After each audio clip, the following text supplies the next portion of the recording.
In the year 2063, humans' bad treatment of the planet has raised the sea levels to the point where most of Earth is flooded now. Only 2 continents remain, and currently they're fighting a war over land and resources. In the middle of the sea between both continents, there's a military outpost known as the Sentinel with a crew of 4 soldiers that are starting to grow frustrated. After 2 years of service, their contract ended 3 months ago, yet the relief crew hasn't come to pick them up yet. Food is getting scarce, so during a very stormy night, Cassidy and Sullivan decide to try fishing.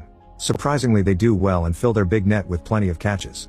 Meanwhile, their superior officer Hendricks notices the storm is getting too violent, so he asks Baines to secure the giant explosive that guards the Sentinel.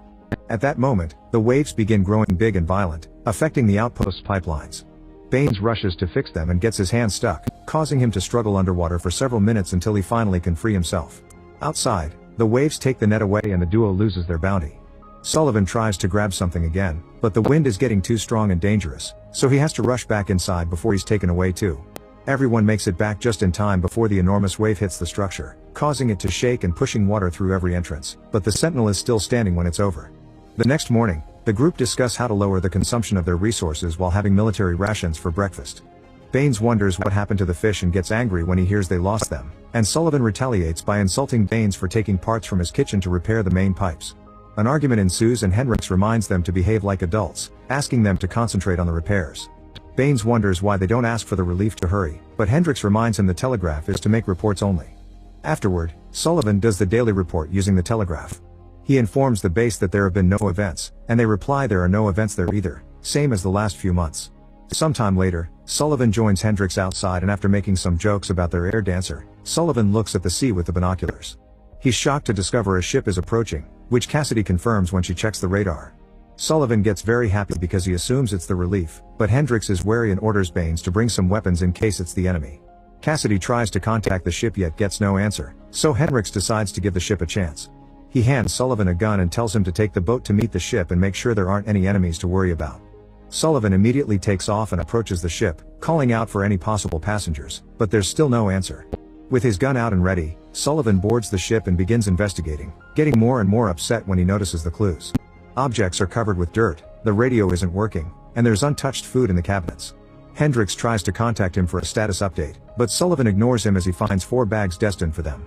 This had been their relief, but something happened to the crew and they disappeared, meaning they missed the chance to go home. Because Sullivan isn't responding, Hendricks assumes he was attacked, so he wants to shoot the ship before it approaches the Sentinel. He asks Cassidy for one of the keys to the explosive, and when she hesitates, he reminds her this is protocol. Together with his own key, Hendricks starts activating the explosive and before he shoots, he tries contacting Sullivan one last time. Thankfully Sullivan does answer this time and the attack is cancelled. However, when Cassidy asks for her key back, Hendricks informs her he's keeping both as punishment for her hesitation in following orders. Afterward, Sullivan tows the ship over to the Sentinel. While Hendricks proceeds to investigate the ship, Sullivan reunites with Cassidy and they spend a few moments getting frisky to make up for the scare they just went through. A few hours later, while they have a quick iodine bath, Baines informs the team of all the things he's managed to salvage from the ship. He's also sure this was the relief and that the engine hasn't worked in months. Sullivan wants to send a message to the base but Hendricks forbids it until they get more information, since nothing about this makes sense even if it does count as an event. The crew is starting to get tired and wary of Hendricks' attitude, especially when they notice he has both keys now. After the shower, Hendricks checks the ship's navigation history and writes down all the coordinates, which he takes back to the Sentinel to apply them on a map to follow their trip. Meanwhile, Cassidy and Sullivan talk about what the world must be like out there, since they haven't seen it in 2 years. Sullivan admits he sent a message behind Hendricks' back, so they'll have an answer tomorrow. The next morning, Hendricks finds his 3 soldiers suspiciously waiting next to the telegraph and Baines confesses the truth. Hendricks intends to scold them for it, but at that moment the machine receives an answer. The group gets excited until they read what it says. It's exactly the same message Sullivan sent last night. It's then that they finally realize they lost contact with the base a long time ago, and the computer has just been sending back the no events message Sullivan sends every day. While Hendricks continues to work with the coordinates on the map, Baines begins sneaking into the ship with a plan in mind. One night, Sullivan catches him coming back, but Baines refuses. To see more videos like this, turn on notifications and leave a like.